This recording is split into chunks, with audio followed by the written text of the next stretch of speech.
Hello friends, आप किसी भी एग्ज़ाम की तैयारी कर रहे हैं जैसे कि बिहार पुलिस, बिहार दरोगा, यूपीएससी एंड बीपीएससी। तो आपके लिए इतिहास में भारत का प्राचीन इतिहास बहुत ही इम्पोर्टेंट है। उसके बाद उसका मध्यकालीन इतिहास और आधुनिक इतिहास भी।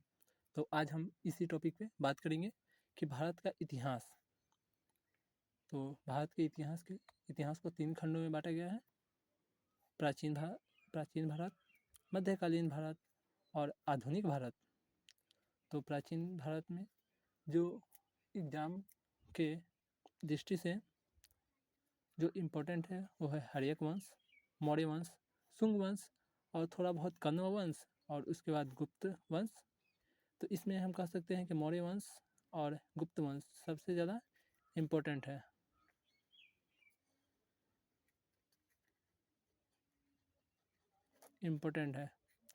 और मध्यकालीन भारत में अगर हम आते हैं तो इसमें हम देखते हैं कि सल्तनत काल के अंदर 4 वंशों का राज्य रहता है। सल्तनत काल को ही दिल्ली सल्तनत कहा जाता है।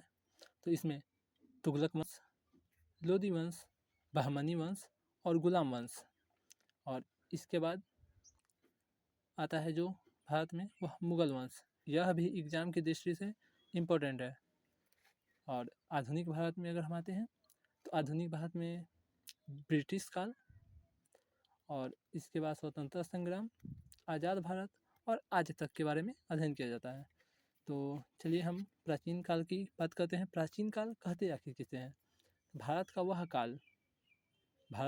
वह काल जिसके लिखित एवं पठित प्रमाण मिले हैं तथा उसके सामाजिक प्रभाव को ग्रहण किया गया है, उसे प्राचीन काल कहते हैं।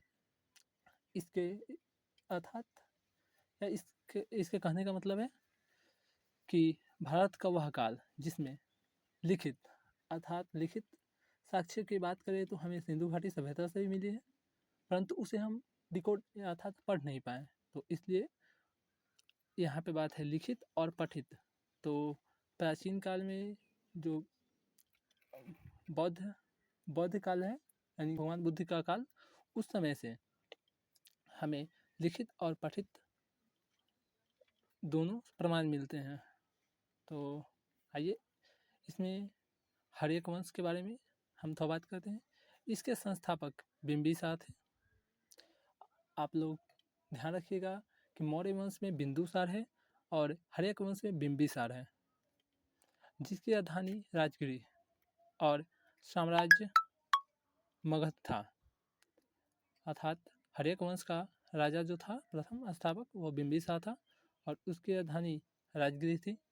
और इसी राजगिरी को पंच पर्वतों का राजा कहा जाता है और साथ ही इसे गिरिव्रज भी कहते हैं और वर्तमान में इसे राजगीर भी कहा जाता है। तो दोस्तों आशा करते हैं कि आज का वीडियो आपको अच्छा लगा होगा।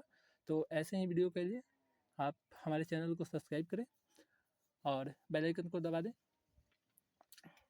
साथ में कमेंट करें और अपने इसमें डाउट जो भी हो वो पूछें।